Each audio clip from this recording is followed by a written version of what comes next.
Nephilim, seed of Adam, Lucifer, fallen angels, Anunnaki, archons, Sumerian gods, prophecy, birth. Dr. Brooks Agnew, latest leak project. Ladies and gentlemen, thank you very much for joining us this edition of Leak Project. I'm your host, Rex Bear, and tonight's guest is Dr. Brooks Agnew, host of X2 Broadcasting, now in its 12th year of production. If you go to x2-radio.com, his work has been featured on the History Channel, the Discovery Channel, also on Coast to Coast AM. Heralded by millions around the world as the modern-day John Galt, we are going to dive deep into his new production, Birth. 2 Earths and 1 race for time. Who are the agents of the Nephilim?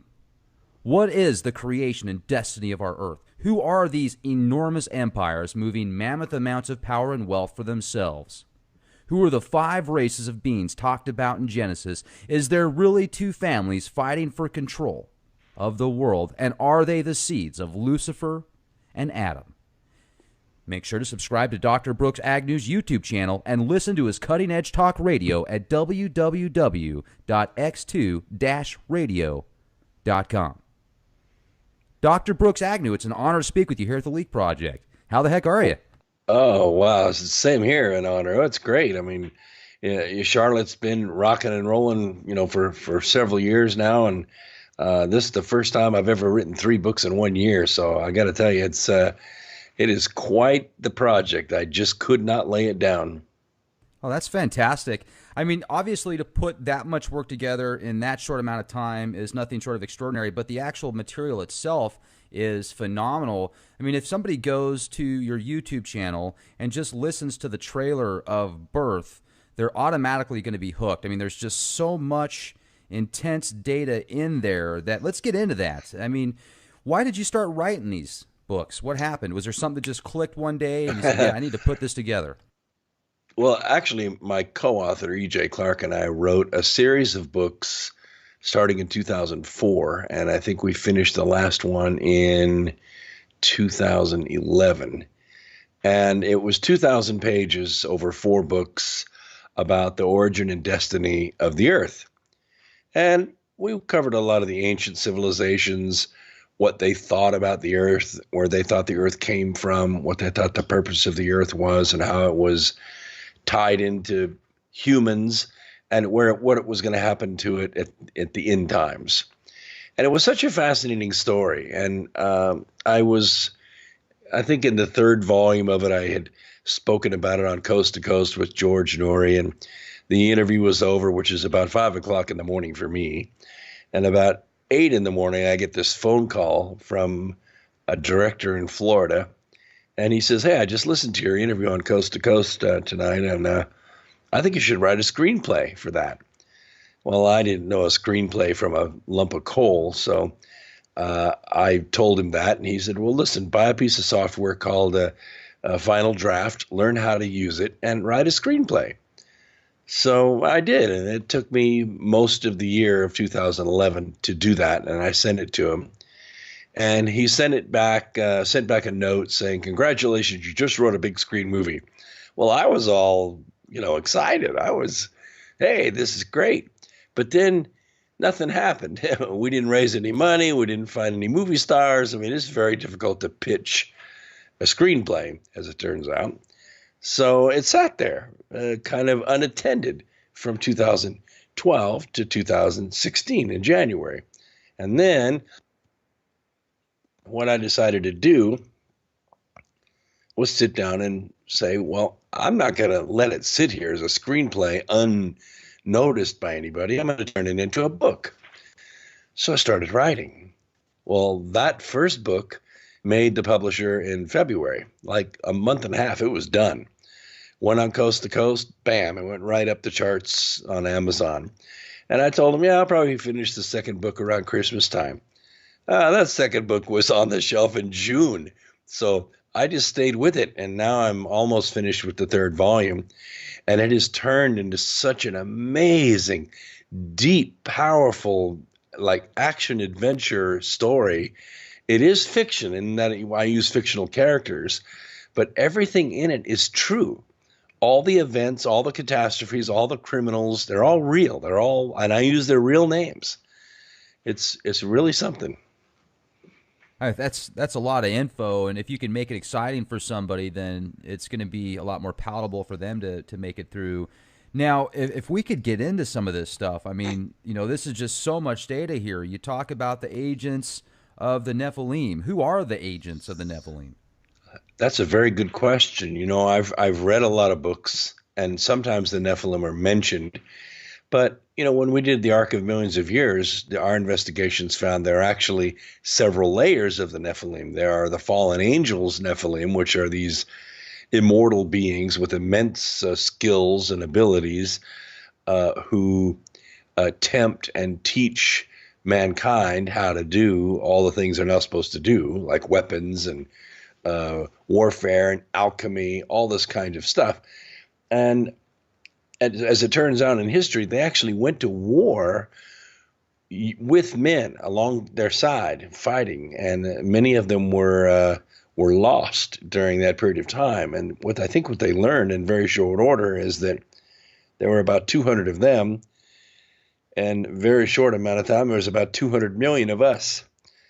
So it was easier for them after those wars to work from behind the scenes.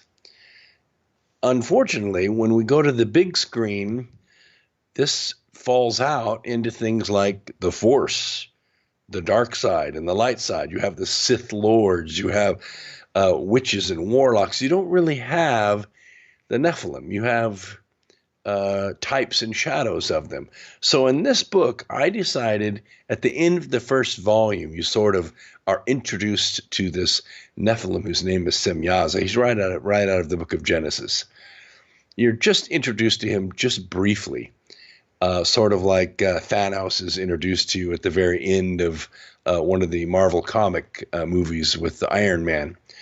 And then in the second book, the Nephilim takes a much more active role because the books are written in third person, so you can actually go to where the Nephilim is in the bottom of Cheyenne Mountain running things and manipulating things. And the general that works with him, through their conversation, the reader learns about their creation of most of the religions of mankind and how the first thing he did after he formed the religion is instruct that religion to hate and condemn all other religions. And then they did it again and again and again and again. And they kept mankind at war for millennia, fighting each other over different beliefs in God. And then they got into money. They started manipulating money, and they invented the forms of alchemy, moving men away from gold and silver to play money like paper or ones and zeros. And then they began manipulating that. And over a period of time, they were able to plunge every single nation on earth so deep in debt that they could not move. So all of the things that are happening around us right now, the way our elections playing out, the way we see our press being manipulated from deep, dark dungeons of coordination, it's all being done by the Nephilim. And I name them and I show them in the book, and I think it's going to be the first really big screen idea that actually brings the Nephilim right to the people's faces. Well, that's fantastic. Now, the Nephilim, are they the Anunnaki? Is it all in the same? Potato, potato. No. What the Nephilim did when they got here is, of course, they began, breeding with women. And then they had offspring, which were also some of the tribes called Nephilim. And then they, further generations, they had different tribes of giants. Some of them were sterile because they were too much of a hybrid, and others could reproduce. And we still have those giantess genes in, floating through our DNA here and there around the planet. But for all intents and purposes, the Nephilim kind of get lost in the history and the mythology with the Titans and the gods, but every single tradition from the Maya, the Incas, the Olmecs, the Babylonians. Every single ancient race has a depiction of these Nephilim in their lore. I've also seen different images and sculptures of just some very strange looking creatures, like the Sumerian gods, the Egyptian gods, even the Greek gods in the pantheos. Is there any validity to what they actually look like in some of those, ancient Sumerian tablets and the giant reptilian beings as well, or is that more metaphorical? Well, of course, modern people say, oh, there's no such thing as a guy with a dog's head or a bird's beak or any of that kind of stuff. These are all types. These are all myths. They're motifs. They're icons. But when you consider the DNA of an off-worlder that's able to blend with the DNA of virtually any animal, then some of these abominations could possibly have come about. It's not that impossible. I was talking to a anthropologist one time, and he was examining a very small being. It was about 3 feet tall, had a really small neck, about the size of my wrist. And he said, well, it's obvious that this being could not talk. So it probably had to exist by sign language. And I said, why would you say it couldn't talk? He said, well, its throat is too small. Look at the nasal cavity. There's just no way this being could talk. And I said, mynah birds can talk. They don't have much of a throat. They don't even have lips, but they can sure talk. He said, you're right. And he rethought that. So these kinds of abominations could have existed, because now we realize that there's enmity between the different gene classes.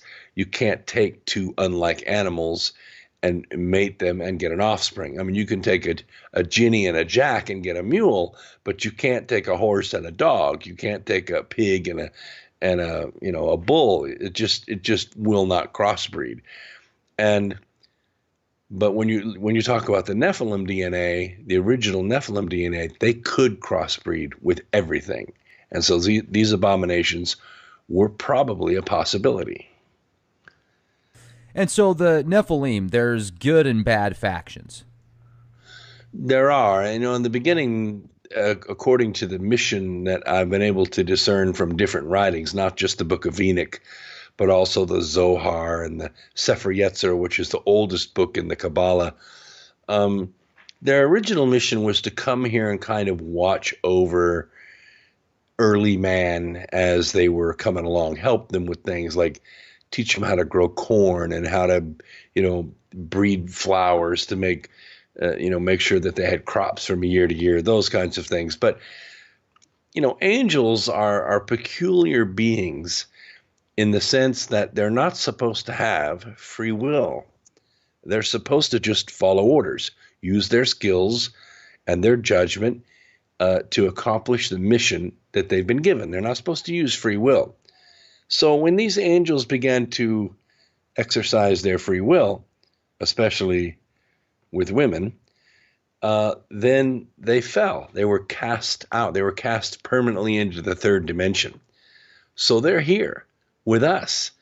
Now, I'm not saying they're going to come walking out, in Times Square and go to war with us. I don't think they would survive.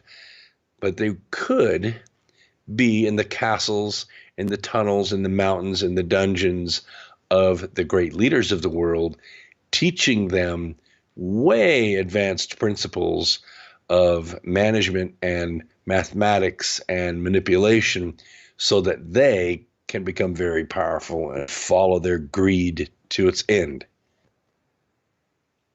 What do they look like?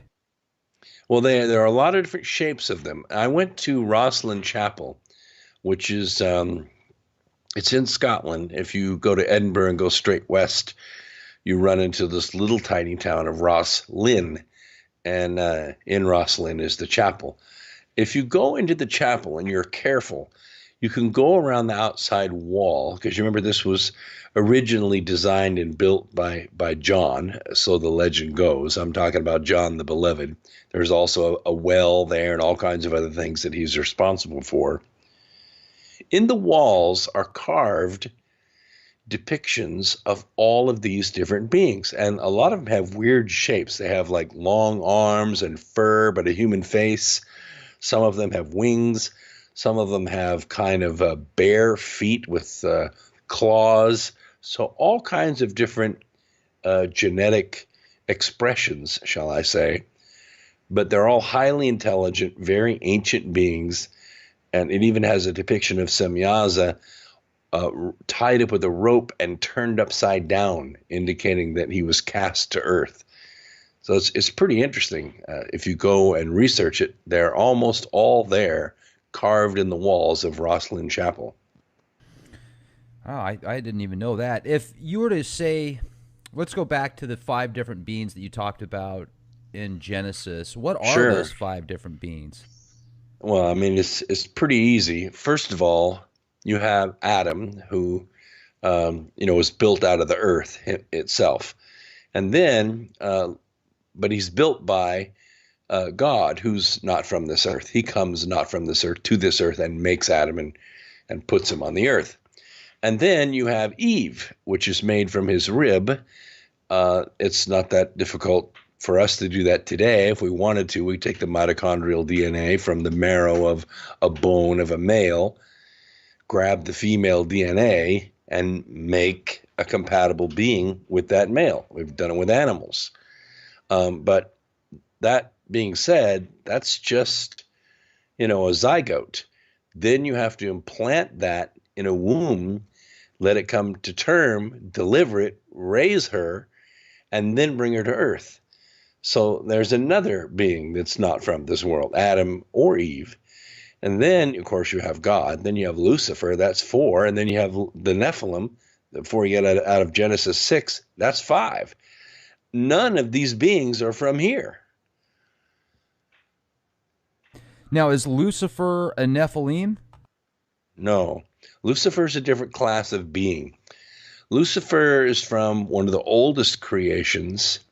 His original name was the Light Bringer, and he was intricately involved in almost all of the creation scenarios. Anytime you go to a church and you learn their initial deep doctrine, I don't care if it's in Africa or if it's Eskimos, you're taught the creation story. Lucifer was involved in all of that. So when it came time to form man in the image of God, it was a different project because there were lots of beings in the universe, but none created in the image of God, none with a pathway like his. In other words, if God's going to have offspring, he's going to have offspring like him. And so what happened was they had to choose someone to be sort of the Lord of that world. Lucifer assumed it would be him because he was one of the oldest, most glorious, most intelligent beings in the universe. But he was passed over. It went instead to Jesus. So this is a classic story. It's told in the Popol Vuh. It's told in just about every ancient story that you can think of where you have 2 boys, one older, one younger, one more glorious and one humble. And it's always the humble one or the second born that gets the inheritance, whether we're talking Esau and Jacob or whatever. And the older son always becomes driven into a jealous rage about the younger son that got his inheritance. And they fight. They fight forever. They never give up because they want that inheritance. And so that's who Lucifer was. So when Lucifer came to this world, he came during the day or the period of time when God had left the earth.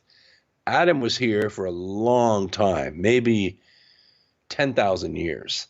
He was naming the animals. He lived on this garden planet, which we can call Eden if you like. And at the end of that period, before even the next day, then they bring him Eve. Adam receives all kinds of commandments, instructions, teachings through this time, but Eve doesn't receive any of that. She's brought here, and then Adam teaches her. So then they separate because they're not driven by anything. They haven't been given any instructions to copulate or multiply and replenish the earth or anything. They're separate beings on this garden planet of Eden. Lucifer comes during that time in physical form. But first he goes to Adam. And Adam, of course, is this ancient being who's been now breathed into the life of this body that God made. And he says, well, hello, my old friend. And of course, Adam doesn't know him from Adam, right? His memory's been wiped away. He's a fresh, new being having a new life. And so basically, Lucifer tries to tempt him to partake of the tree of good and evil, and Adam tells him to take a hike. Sorry, I received commandments from the big guy. I'm not doing it. Long story short, Lucifer goes looking for Eve. Now, it's unknown how long it takes him to find her. It could be a month, it could be 100 years, but he finally finds her. Now, Eve is a different being. Eve's soul comes through the tree of souls. That's well described in Christian doctrine. The guff. It's a connection between where the souls await to get immortal life and to where they're connected to the fetus and born, with a belly button and all of that process. Eve is a different class of being. Eve is on the pathway and is the mother of all living because she is the matriarch of that pathway. Long story short, Lucifer beguiles her and impregnates her. And of course, she is fallen. She is undone. She is in so much pain and so much guilt that she goes running to Adam and explains to him what happened. Well, he could just say, too bad, so sad, you're going to be gone. God will just bring me another woman. But he didn't do that. He loved Eve so much that he said, if you go, I go. Show me how to partake. And she became pregnant again, and the twins were inside of her. And she gave birth to Cain and Abel. Cain is the seed of Lucifer. Abel is the seed of Adam. Lucifer convinces Cain to kill Abel, thus preserving his seed. And of course, Eve has many more children after that. But the story is that's how the seed of Lucifer came to be on this earth. That's how the spirits that followed him out of heaven after the war in heaven reach this planet. And they're here, and they're alive, and they're born evil, and they're evil their entire lives, and all they can think about is death and domination and the joy it gives them to inflict pain on another person. Now, there's obviously different versions of those ancient stories, and I've heard a lot lately about the Anunnaki and their influence, and I've also been reading heavily into the Nag Hammadi treaties. I first read through it about 5 years ago, started researching the archons, and if you read through the secret book of John, it even has this one area where it talks about how demons were a part of making man, essentially, and there was a different one for every day of the year. It broke down into 365. Is very symbolic, but it seems like if you read through some of those Nag Hammadi treaties, the actual scriptures themselves are a lot less tainted and rewritten than some of the other Abrahamic texts. Now, I'm not saying one's more accurate than the other. I'm certain. I look at it as an agnostic and neutral approach, just to get the most information. But I certainly appreciate what you're bringing to the table, and I'm wondering, if that's the case, you're saying that everybody that's from that bloodline essentially is evil? Everyone that's from that bloodline or has enough of that DNA in their bloodline makes a biological place for one of those evil souls to come to this world. And they've been born here many, many times. Now, I don't want to leave out the other race of man you just brought up, because before Eden ever came here, millennia before that, there were other races on this planet. And the Nephilim worked with them too, taught them how to war. And there was no end to their waste or their weapons race, their arms race. They fought for so long, and their weapons became so powerful that they were actually able to split the ocean floor open and sink entire continents. And the weapons that fired the other way were so powerful that when we dug up the towns that were destroyed, one is in Harappa, the bones of those people laying in the streets that were killed in the blast are still, after 25,000 years, more radioactive than the bones at Hiroshima. That was long before Adam and Eve. What country is that in? Harappa? Yeah. I'm trying to remember now. I don't know if it's Iraq or if it's I have to look it up now. But it's in the Middle name East. of the town. Yeah, it's in the Middle East. And 25,000-year-old bones that are more radioactive. I had never heard that before. That's incredible. You can look it up. We have pictures of the bones of the people laying in the streets, families on the run. They died on the run holding hands, and they were just killed. And then the ash covered them. And it was not volcanic, because if it was volcanic, it would have been like Pompeii or some of the other volcanic cities or mudslide cities that we've uncovered in the past. These were killed in a nuclear blast. Now, what about the Anunnaki? Where do the Anunnaki fit into this? I don't fit the Anunnaki in. You know, I'm very close friends with John Gress, who wrote the movie One Anunnaki. And he was a Sitchinite for a long time, and we had a lot of discussions.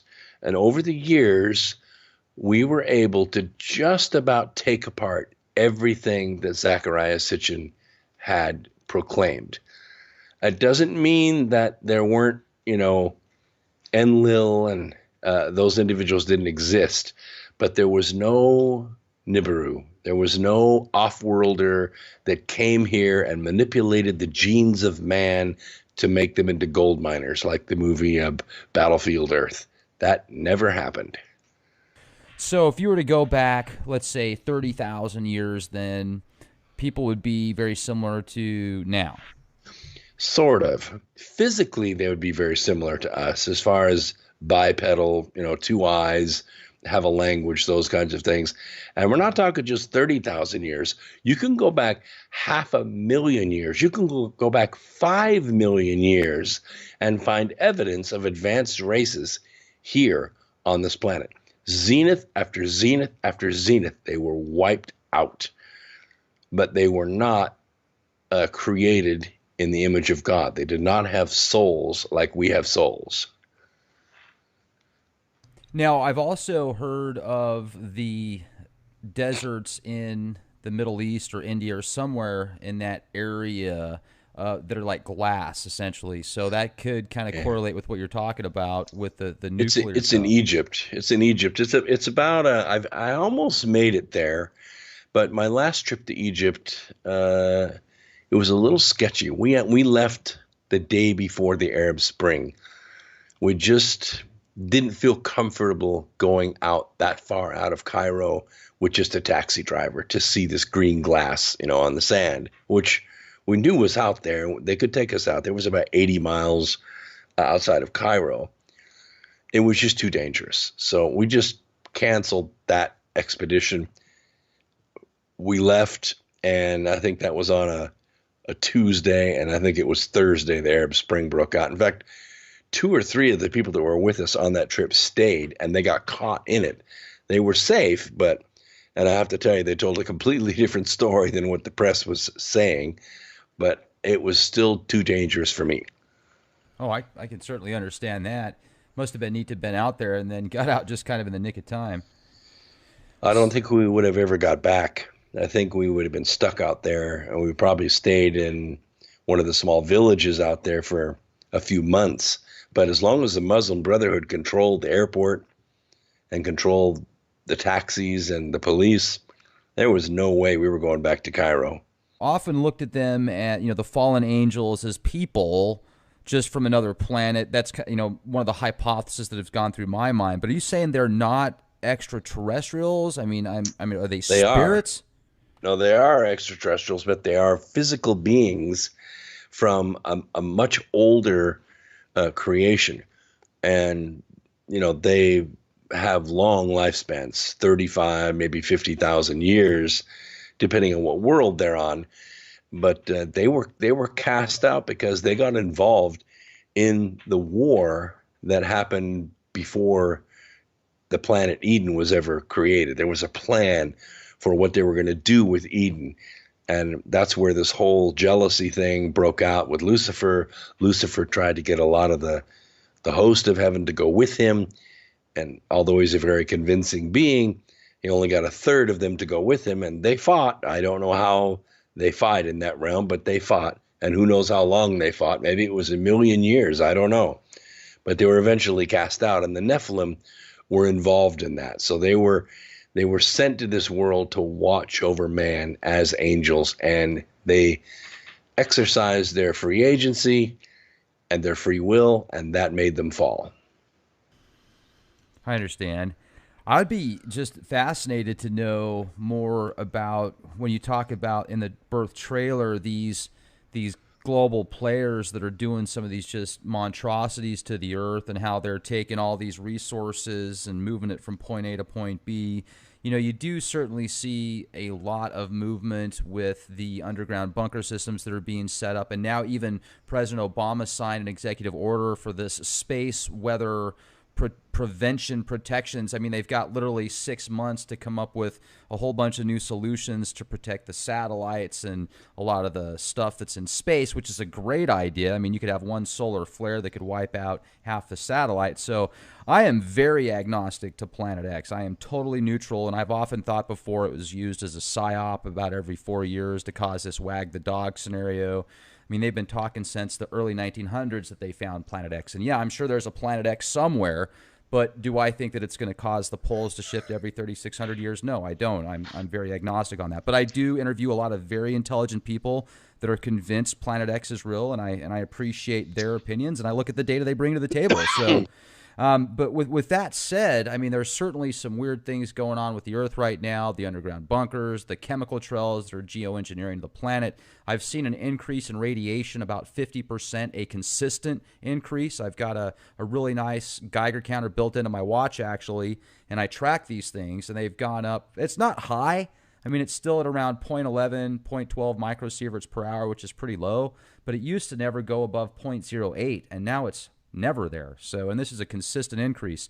So what's up with all these weird earth changes and stuff? I mean, are we getting close to some pretty serious catastrophes, World War III possibly? Is that the reason for these underground bunkers, etc.?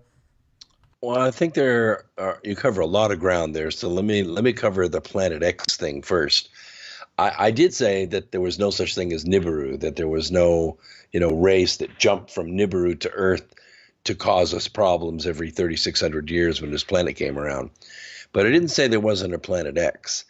Now, my associates at JPL are all, graduated from there and retired from there. But one of the common threads that we've always realized is that all the orbits of the planets around our sun are pretty much on one side of the plane, which means that our sun should be pretty seriously wobbling as the planets go around that sun, but it's not.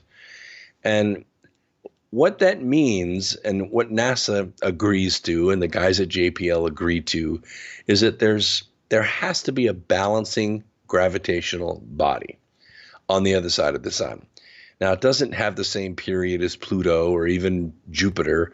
It probably has a period of somewhere around 20,000 years, but it has the sun stabilized somehow.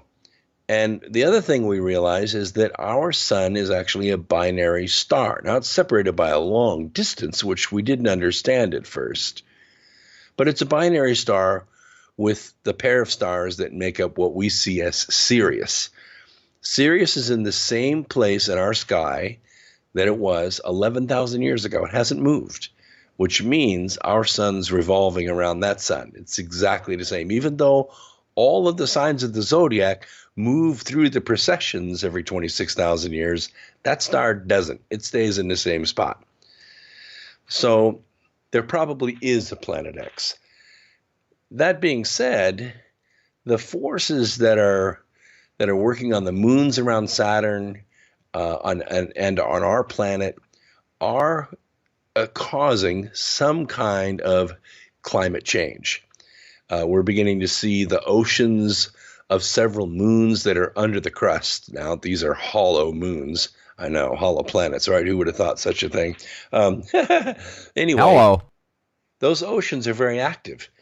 Sometimes they're geysering out into space, and they're liquid. They're not frozen, which means energy is being poured into our solar system from somewhere. Some of that idea is that we're very close to the galactic plane. Somewhere around the year 2012, we began to go through it.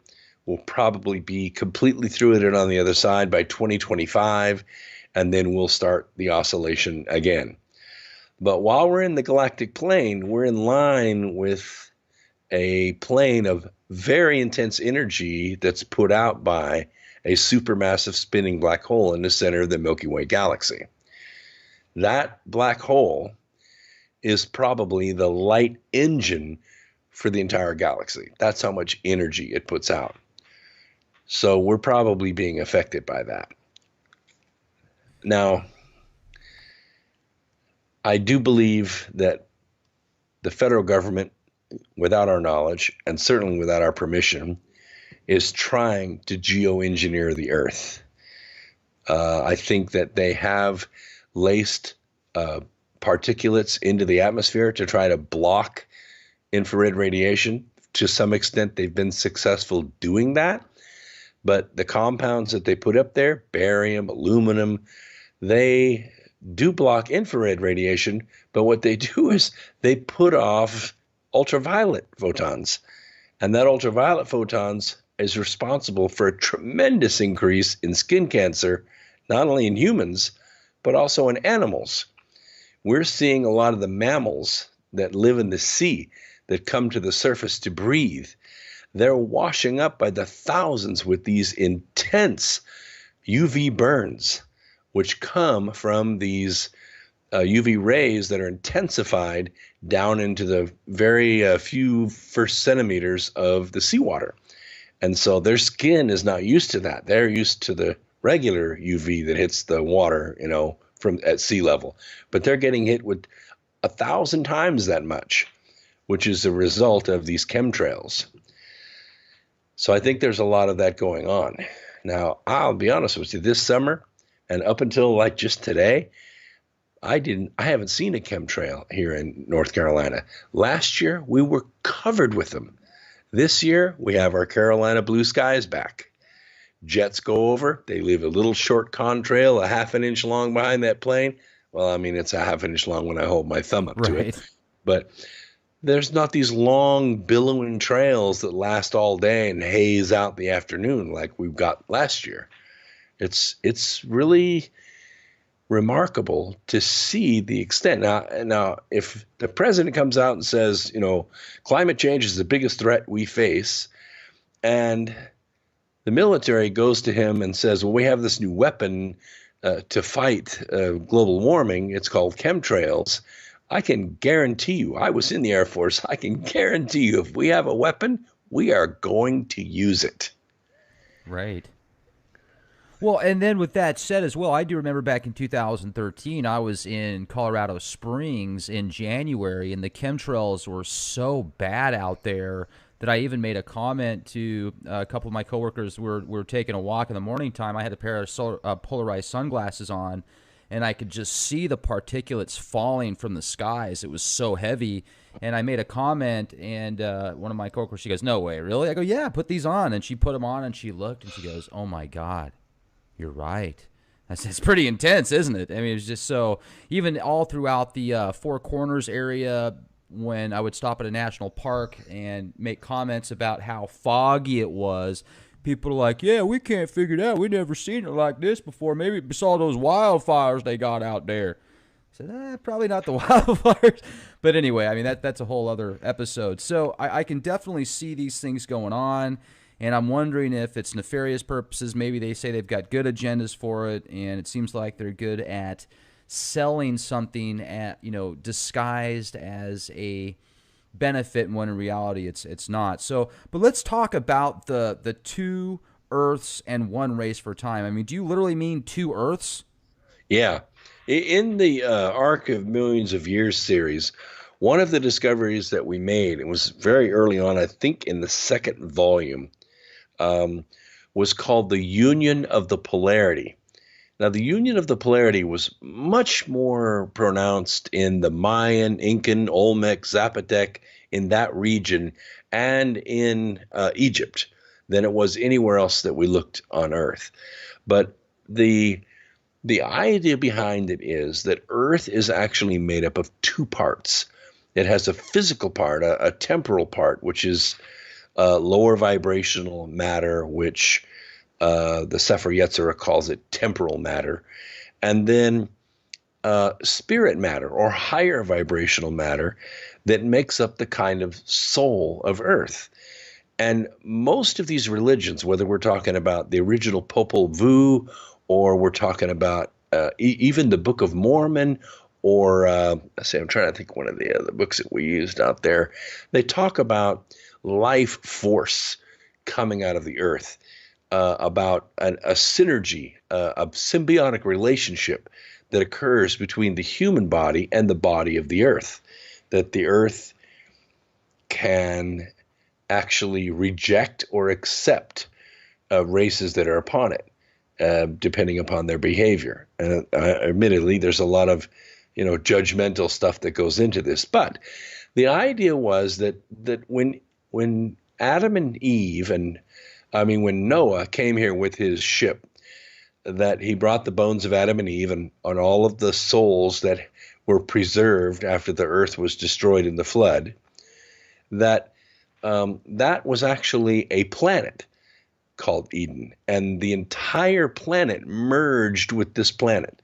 And the cataclysm was so great that it took 7 months for the two planets to settle down and Noah's Ark to come to rest on Mount Ararat.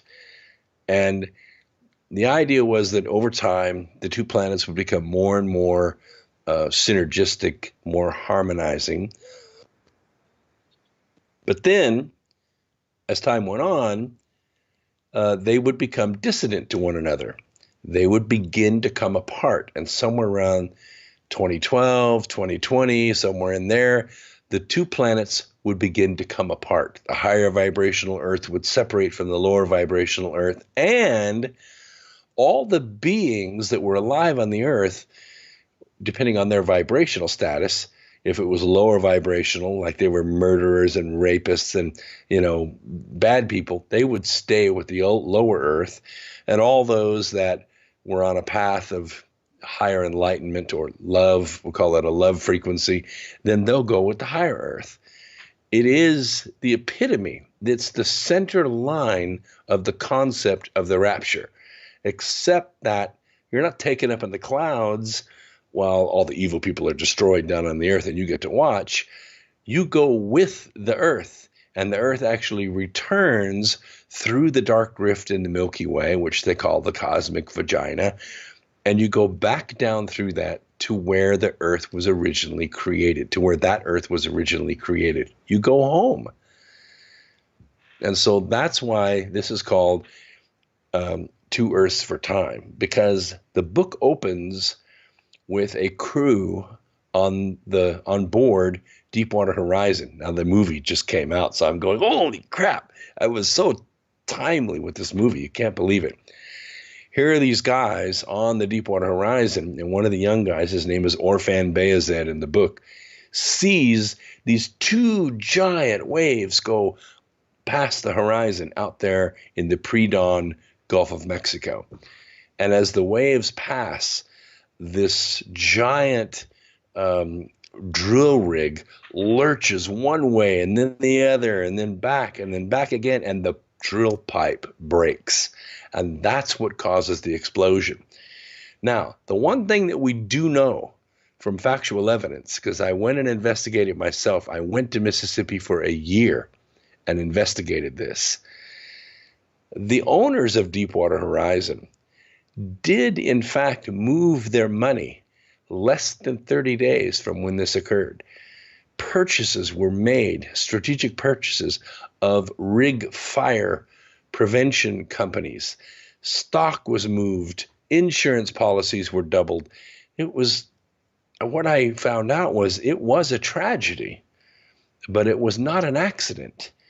Several people very high up knew what was going to happen and when it was going to happen. And so I tied it into the book by saying the Nephilim know the timing of this stuff. And so they get their followers, they get their big money brokers, the ones, their big donors, as it were. They protect them and they guide them through these cataclysms so that they can profit from it.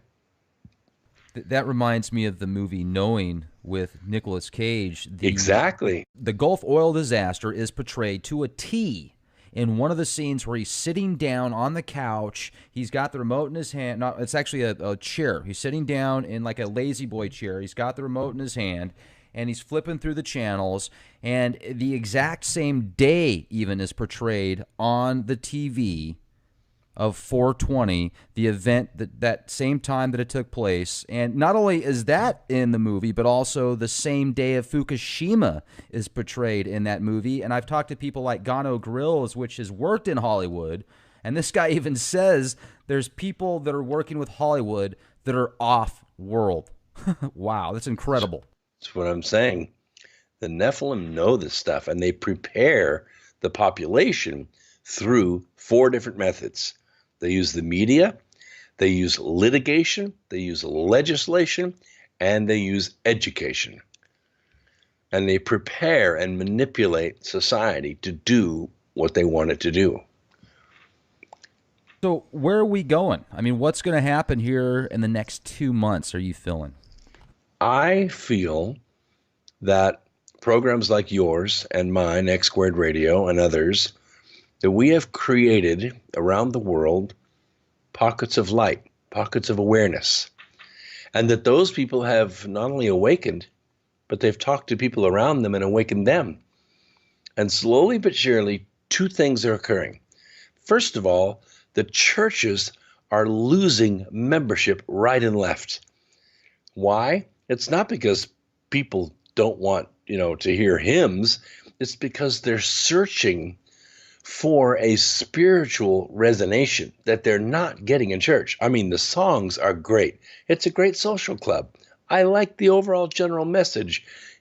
Different faiths have different, tunes to the same lyrics, shall we say. But people graduate from that. They reach a point where they need more, and they walk out of the church and they open their ears and they hear you, or they hear me, or they hear somebody else at Truth Frequency or Blog Talk or BBS, and they go, that's what makes sense.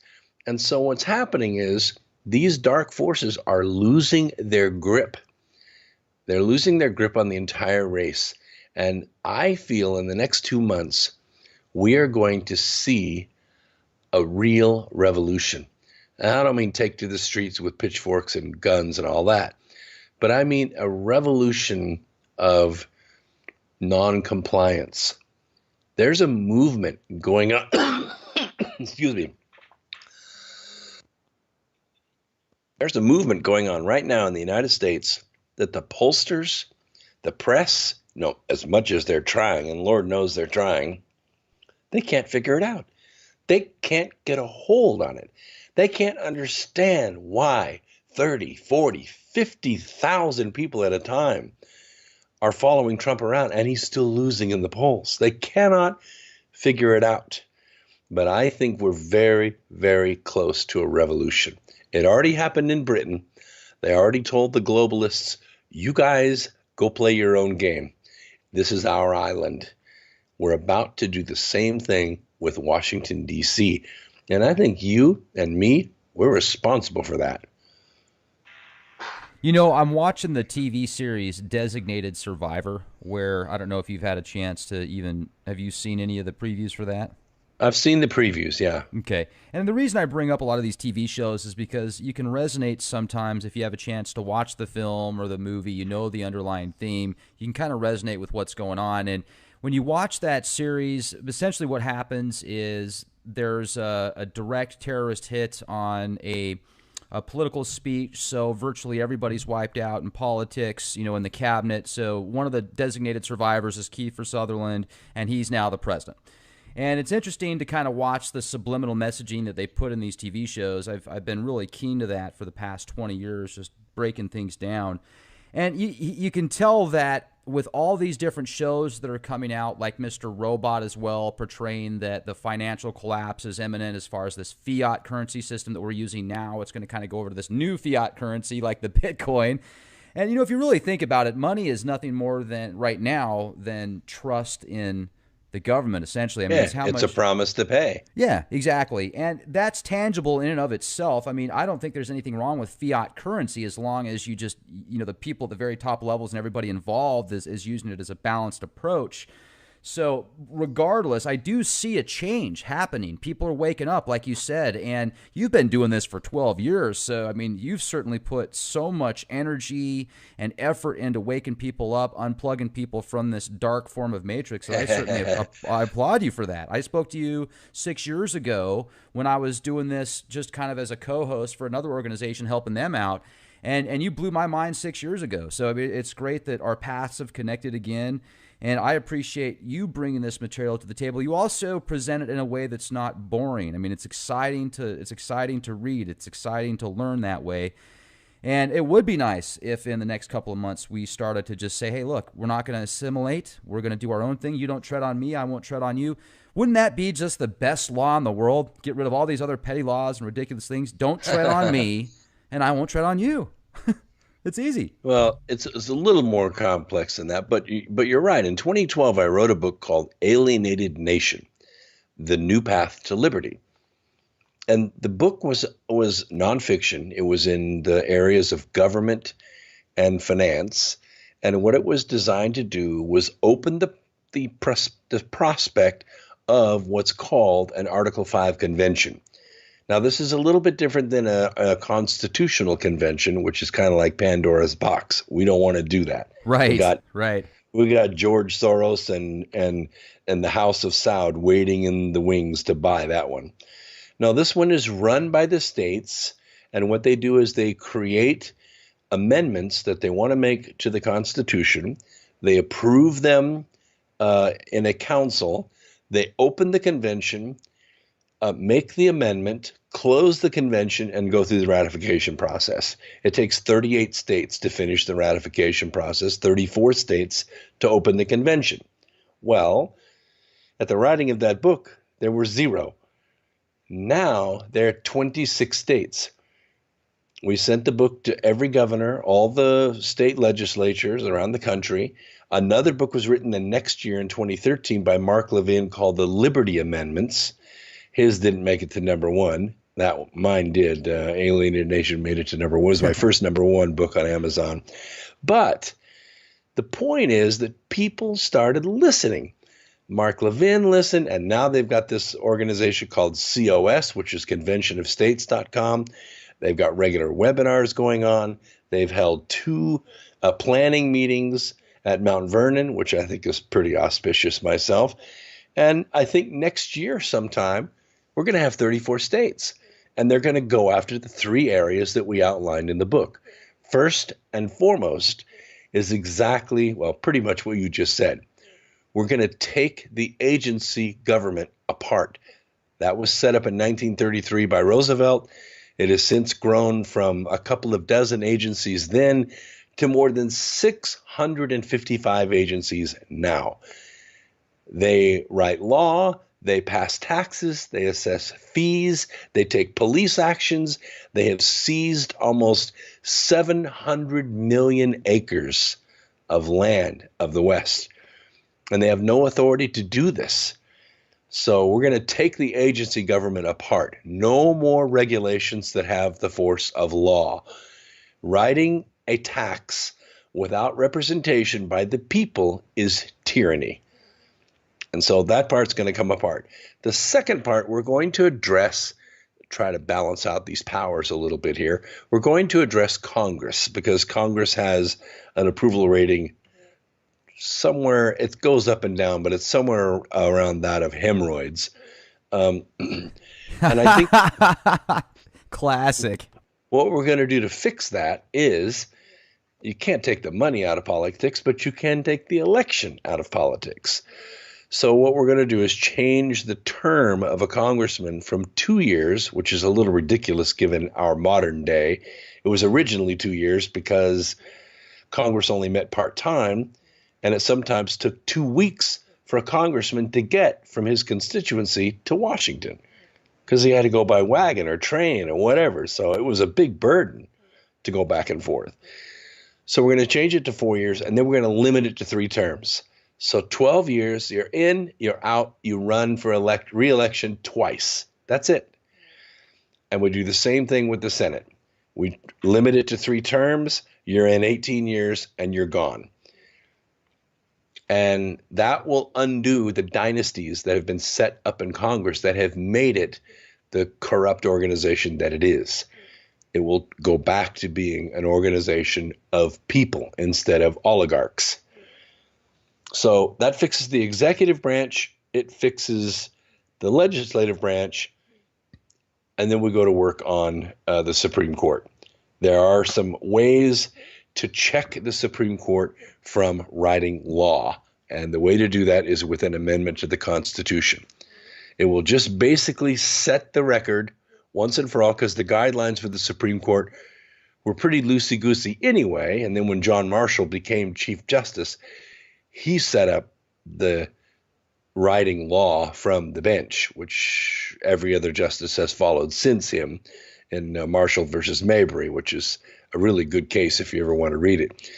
But what this will do is it will set a guideline by amendment that the Supreme Court interprets law by the Constitution and not the other way around. Yeah. And, I think that it's also great, too, that people are starting to do more off-the-grid type stuff. There's a really cool organization called myozarkhomestead.com, where essentially it's this grassroots organization out there in the Ozarks, and they're setting up these extremely efficient homesteads for people that just want to get off the grid. If there's like a solar flare and a bunch of satellites get offline, people go crazy in the streets. If there is a serious cataclysm somewhere, World War III happens, whatever, people that find a way to get off of the grid like that in a safe location and can sufficiently provide themselves food, water, electricity, they're going to have a much better chance to not only survive, but thrive in a community like that. So I think it's neat to see people looking for alternatives, and I love all this new technology that's coming out there that people are taking advantage of. How's it going with you and the electrical vehicles that you're working with? The electric vehicles? Well, let me cover that in a second. I want to flesh out this thing you're talking about. Energy and the distribution of energy has shaped the world more than anything else. I mean, when the municipalities lay wires and then they say, you got to live along these wires. You can't live over there, where there's no wires. We determine where society grows because you got to pay us. What they've done is they've created Pandora's box. And in 2013, the National Energy or Electric Reliability Corporation, it's called the NERC. They're not a government agency, but they're a government contractor. Their job is to manage the grid of the United States. And by manage, I mean they match the phases of all the generators, all the dams and nuclear power stations and coal and gas-fired plants so that there's no problem with moving energy from, say, Duke Energy here around Charlotte to New York because all the phases are balanced. So, but in doing so, in creating this grid, the NERC realized that they had also created a vulnerability. 3 of them, in fact. One was to pandemic. If we have a really, really bad case of the flu and all the guys that know how to run this power station get it, somebody's got to be able to take control of this plant from a remote location and make it run, right? So that was one vulnerability. The second was natural disaster, like an earthquake, a tsunami, a solar flare, something like that. They had to be able to respond to that, especially if it was a regional problem. And the third one was physical attack or cyber attack. But before we had the grid, we didn't have a national exposure like that. Our energy districts were separated. Now they're all combined into one grid. So because they created this vulnerability, we put together a presentation and we went to Amsterdam because we were making it to the European grid as well as the US grid at the same time. And we proposed that they would take 1%, just 1% of the money that they were giving NERC to manage the grid to create what we called local low voltage solutions. In other words, instead of creating energy at 161,000 volts, putting it on aluminum lines, sending it out to 13.8 auto tap transformers, and then stepping that down to the transformer outside your house to power your meter, you power the meter directly at that house, at that building, at that police station, at that water treatment plant with a low voltage local source. And the technology's here. You just talked about it. So they were going to spend $200 million that year on working to control this grid, working to fix these vulnerabilities. We asked for 1%, which would have been $2 billion. So we asked for $2 billion to put into taking these prototypes and pushing them into production so that people could put them on their houses, not to replace the grid, but in case the grid goes down, they don't lose essential services. You don't have a hospital that goes dark. You don't have a water treatment plant that goes dark and sewage starts backing up. Things can power themselves indefinitely. Now, obviously, over time, what that would do is de-urbanize, just like you talked about. People would move out into the Ozarks, make a community, and they don't need a coal-fired plant because every single house has its own power supply that's renewable and free and clean. That technology exists today, but it can't get to market because there's no investment money for it. So that's what we're trying to carve out of the fund. And we were turned down, of course, but we made the proposal nonetheless. Now, electric vehicles. Wow, what a journey this has been. 10 years now, 10 years. In 2013, because supply chain for electric vehicles is so difficult to do, and everyone that's attempted this knows what I'm talking about, you cannot get the frame to start with from the major car makers. They're not going to give it to you. And you can't afford to buy a new car and strip it out and turn it into electric. I mean, you'll go broke. So we had to design our own frame from the ground up as an electric truck. And by the time we were done, it took us about a year.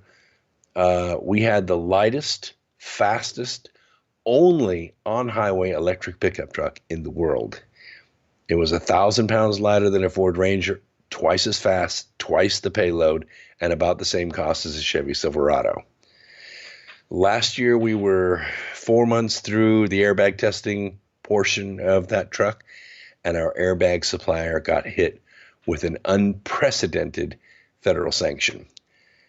That airbag supplier it was one of the biggest in the country, went all but belly up from that federal sanction. It took out every electric car maker in America, including Tesla. You think that was by design? Oh, hell yeah. We've been telling them for 10 years how to fix it, but they wouldn't do it. The DOT would not do it.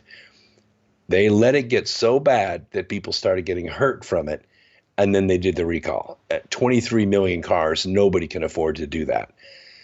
I mean, their bonds are being stressed like you wouldn't believe. So they backed out of our airbag program. So we had to find another airbag supplier, and by the time we did that, the cost of getting the airbag quadrupled. So we had to go back to the capital markets and look for more money, and that's where we are right now. We're in mothballs looking for money, and I'm sitting here with 75,000 orders I can't fulfill. 75,000 orders for electric trucks that could revolutionize the world, and you can't do anything because of a silly airbag. And Rex, I had to stop there. I could have had 200,000 orders, but I stopped the sales department from selling them. Man, what could I do personally to help you out with this? You know any high net worth individuals that want to make a lot of money, send them my way. Man, I'll tell you, you certainly have so many different options, and you're doing so many things at once. I don't know how you do it, man. Definitely the contributions of John Galt are similar. This is great, man. Now I see why they reference you, and people often consider you the new John Galt. Well, we have a lot of like-minded individuals we've taken under our wing, people that have created technologies that would never, ever have seen the light of day. That's what makes our truck so efficient. That's what makes it so light, so powerful. That's why our patents are, I mean, the examiners are sitting there with their jaws on the floor, but they passed them. So we're there, and we're untouchable. We're the only truck in the world, and nobody can get close to us for at least 2 or 3 years. So if there was a way to get the thing taken care of, like safety issues and everything, airbags, if that could get taken care of in the next 6 months, it would still take a couple more years to do all this, I'm sure, because you've got to get everything else together? No, all the safety stuff is done. We've already passed all our crash tests. All that's done. All we have to do now is put the 3 airbags in it, and which is basically a licensing process. It takes, between that and the electronic stability control braking, which are done simultaneously, takes about 8 months to complete it. But once we contract, once we start sending cabs on the sled, programming the controller, which takes about 4.5 months, a lot of iterations. It's a slow process because you have to draw the bag, build the bag, pack the bag, launch it, photograph it, program, launch it again. It takes a lot of data to make sure that the bag's going to work perfect one time, but every time, one time. Anyway, it takes about 6 months to get that done. We can start taking orders and setting delivery dates once we're in the contracted process. What if you did like a 3-wheel, set it up as you could classify it as a motorcycle? Then we could sell trucks, but that's not the business I'm in. Check out that new 3-wheeler. Yeah, I get you. I get you. I could do it. I could sell them in India, but I'm not going to I'm not going to compete in a business where I'm going to make $200 on a truck. This is. I've been in the car business since the early '90s, manufacturing vehicles with the big 3, actually big 4 if you include Nissan, and I know how to do it, and I've done it a lot of times, millions of times. Have you? So this is the business I'm in. Have you reached out to Elon Musk? Is that a bad idea? Because I know he's my competitor, not my colleague. Gotcha. I didn't know if there was a way maybe you guys could join forces and do something together. But at the same time, I can certainly understand that. Of course, there's a way that could happen, but it hasn't happened. I don't want to go into the details of that, but Elon Musk ended up with the Tesla Motors from my friends who founded Tesla Motors. Oh wow. Well, I'm not trying to put salt on a wound there. Jeez. Well, hey, you know what they say, man. I mean, the universe has a way of putting things together, and with all the good energy and stuff that you've put out there, certainly it's going to find its way back around for you. And certainly with the airbag, it's not random. Yeah, with this airbag thing being pretty much the biggest factor right now, something could turn up, man. Maybe there's somebody else out there working on some new technology or something. Anybody that's listening to this presentation, if you'd like to know more about Dr. Brooks Agnew, if you want to listen to his radio shows, he's been doing this now for 12 years. x2-radio.com. That's X Squared Radio. Also on YouTube, make sure to subscribe to Brooks Agnew YouTube channel. And before we close out tonight, I know you're super busy and it's been a long day for you, so I'd like to say thank you very much for coming on the show.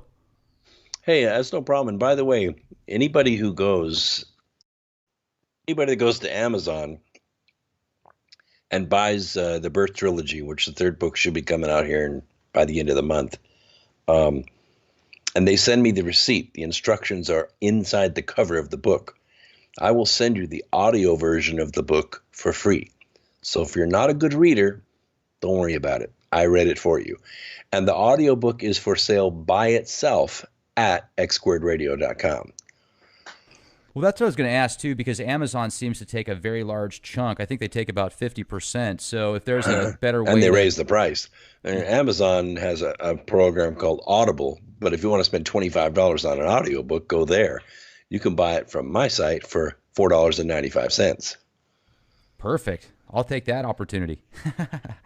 Well, right on, man. This has been fantastic. I certainly hope that things work out for you with the electric vehicles here and everything else. And if you ever get a chance to do that Center of the Earth expedition, that would be awesome. I'd have to wait for the ice to break open again. It's refrozen. It's back to its 1981 levels, so there won't be any going that way for a while. Well, yeah, we'll certainly appreciate everything, Dr. Brooks Agnew, and you have a fantastic day. My pleasure. Thanks, Rex. Absolutely. Thank you so much.